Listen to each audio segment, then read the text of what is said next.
Come on, we can do better than that in Cherokee County. Good morning. We have a tremendous amount of things to be thankful for. You agree? So I'd like to start off real quick telling you a little story about, recently I was in a black church in Bartow County, and I was a guest speaker, and I was sitting up front, and to my left was a little old lady. And as we got started, she looked over at me and she said, "Who are you?" I said, "Well, my name is Bruce Thompson." And she said, "Why are you here?" I said, "Well, ma'am, I'm the guest speaker today." And she goes, "Why?" The why is today is I'm here because I would love the opportunity to tell you a little bit about someone that is a dear friend of mine. It's an honor for me to be able to stand here not only in District 14 in Cherokee County, but in North Georgia to talk about an area that bleeds red.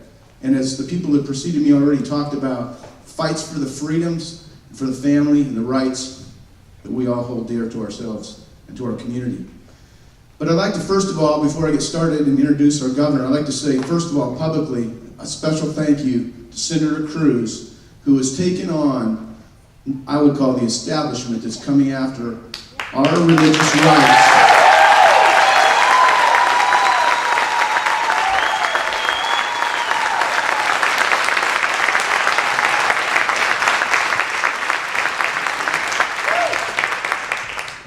I suspect you know what I'm talking about, right? But he's not only taking on establishment, but he is making sure that people in America know that we hold the First Amendment dear to ourselves and the rights of our religious freedom. I'd also like to talk a little bit about what we're seeing happen in our state. The media would like you to believe that Georgia is declining. You know, it wasn't that long ago that we were at least number 2, number 3 with bank failures. It wasn't that long ago when we had very high unemployment and a very, very difficult time trying to get people employed. It wasn't that long ago when not only the bank failures and the foreclosures were in the top 5 that we were wondering what was going to happen. If you look at where we're at as a state right now, we are on the move. And I suspect our governor's going to talk a little bit about that with you, so I don't want to steal his thunder. But we're in a good place, ladies and gentlemen. We're in a good place as a state. We're in a good place because of relationships. Our governor has worked closely with our General Assembly, many of my friends that are sitting out here, to work collaboratively to try and bring the state to where it needs to be. It's about relationships. One of my businesses, the tagline is, real, not robotic. We do not need Washington politics in our state that turns a machine on that tells us what to do. I think we've got this thing. Would you agree?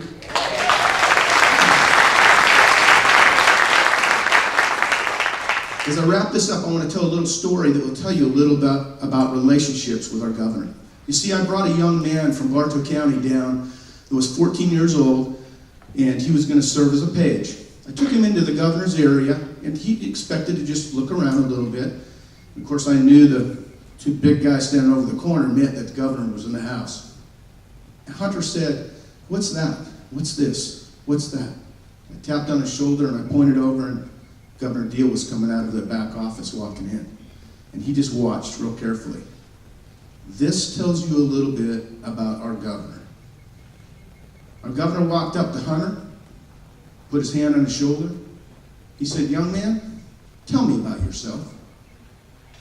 Our governor took time to not only listen to this young man, speak into this young man, take pictures with this young man, when frankly this young man can't vote for him. But he cared about what Hunter wanted to know about what the governor was doing. In other words, he listened to him. Our governor does that in our state, and we are very, very, very fortunate to have that. In closing, I'd like to say this.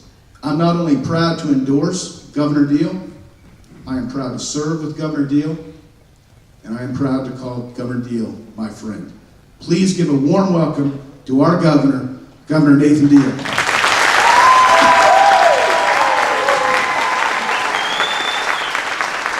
you all.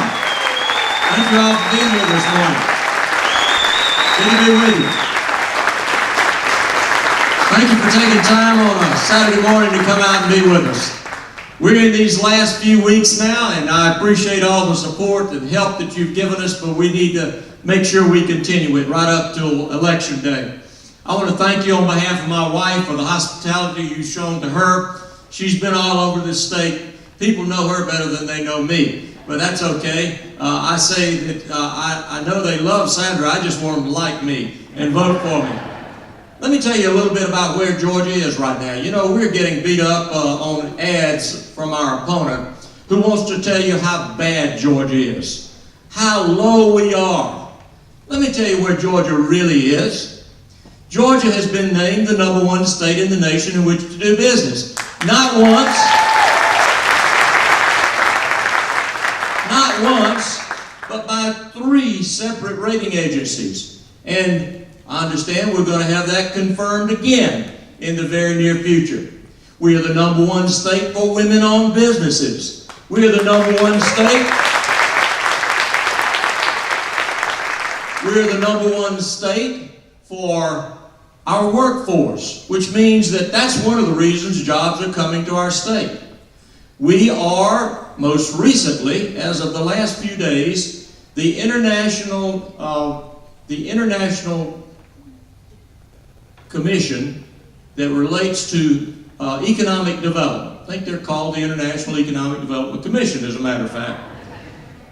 They have just ranked Georgia's economic development organization as #1 in the entire United States. And I don't want to talk too loud, Senator Cruz might hear me, but it's Louisiana and Texas that are tied for second, by the way. We maintain a AAA bond rating, something the federal government can't do.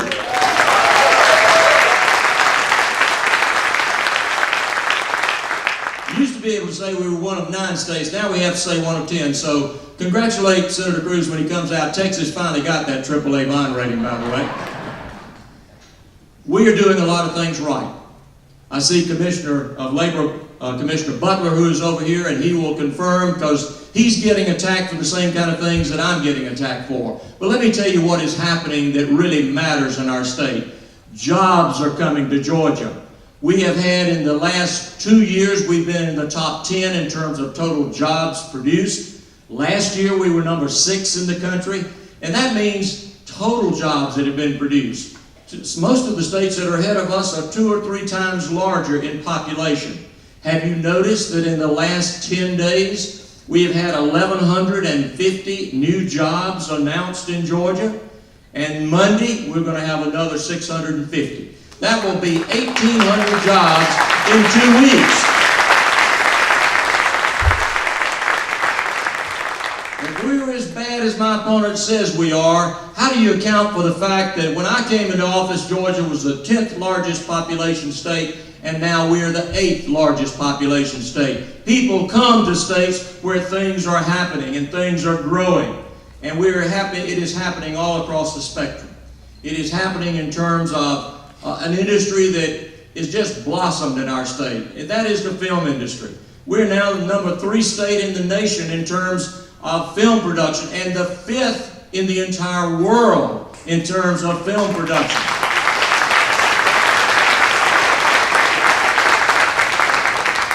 And California was awfully worried. They're #2. And they had to change their laws to try to make sure that no more of their film industry was hemorrhaged away and came to Georgia. So we're seeing growth all across the board. But we've also lived within our means. We have kept your taxes low. We have not raised your taxes in the midst of this great recession. We've kept our budget balanced as we are required to do, but we've done important things with your money. Let me tell you one of the most important things we've done. K through 12 education is still an area where we must continue to concentrate. In my 4 budgets, since my opponent started criticizing me so much on education funding, he got me stimulated to go back and look at what the records really are. And I was amazed at what they showed. That in my 4 budgets, we have allocated a higher percentage of Georgia revenue for K through 12 funding than any governor since Carl Sanders. That's in 50 years, folks. You can't get much better than that.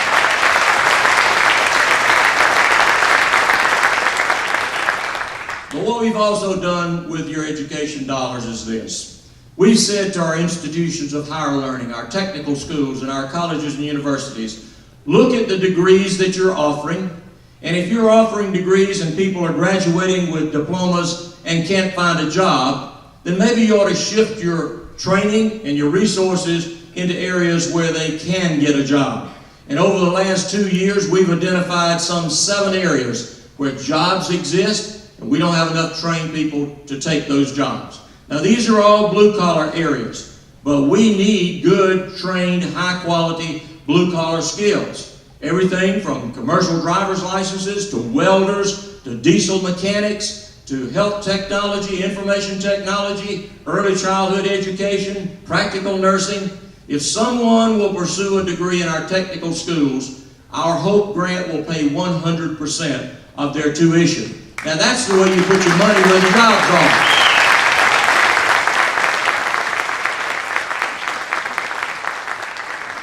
Now, you know, I'm having to run against someone who talks a good game.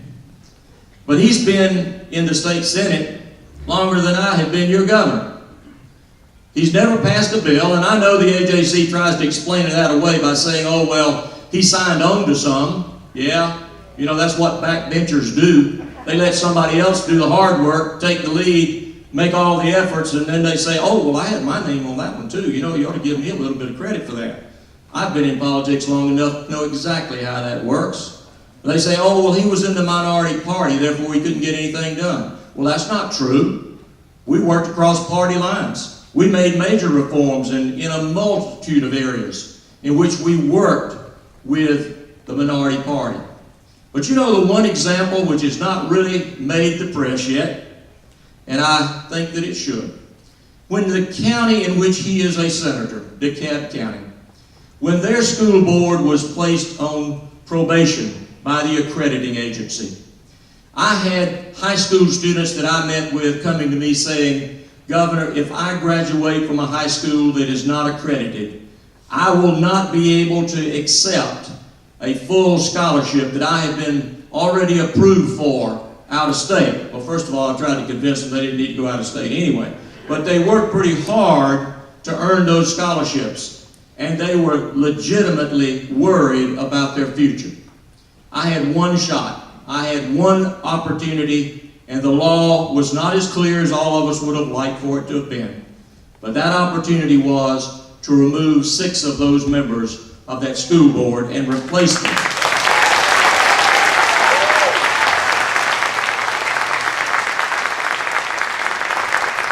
And what happened was the new school board got themselves off of probation.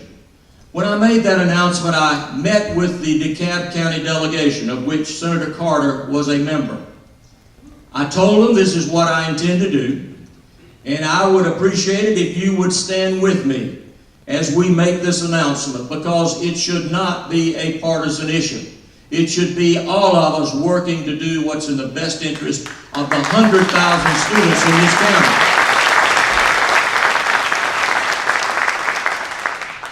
When I made that announcement, the 3 Republicans from the House and the Senate who represented portions of DeKalb County stood with me in the rotunda of the Capitol.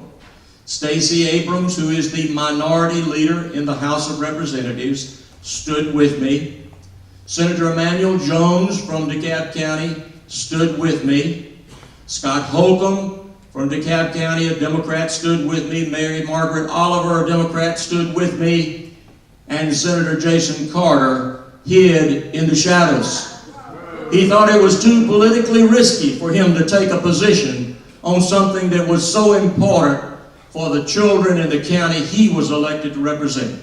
Now, if he can't stand up for the children in the county in which he lives, what makes you think he's going to stand up for children in the rest of this state?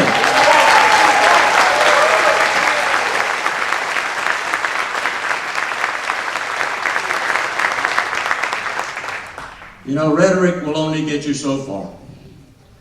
He believes. If you watch the debates, that's the most common phrase he uses. I believe. Well, you know, I believe too. But I have to translate my beliefs into policies and programs. and then I translate those policies and programs into results. Rhetoric with no results means nothing. And that's what we're confronted with. So, I am pleased to be with you today. I thank you for all the hard work you've done. I thank you for the votes that hopefully all of us as Republican candidates are going to receive. And I appreciate the good work you're going to do from here on out to make sure other people turn out and vote. At this point in the game, it is turnout that is most critical. Early voting has already started. We've got thousands of votes already recorded and in the box. But we need to make sure that all of our Republican voters actually show up and vote. I'm told that somewhere in the neighborhood of 23% of Republican voters did not vote in the last major election cycle. We cannot afford for that to happen this time. Now I'm here, and some of my friends who are our constitutional officers, several of them who are here with us today, they don't have the opportunity sometimes to speak. They don't have the opportunity to be able to raise the kind of funds to be able to get on television in many cases. But I don't want you to forget about them either. 4 years ago, we all rode a bus together, just as we are now beginning in these last few days to ride a bus together across the state of Georgia. Last election cycle, 4 years ago, Republicans took every constitutional office in the state of Georgia for the first time ever.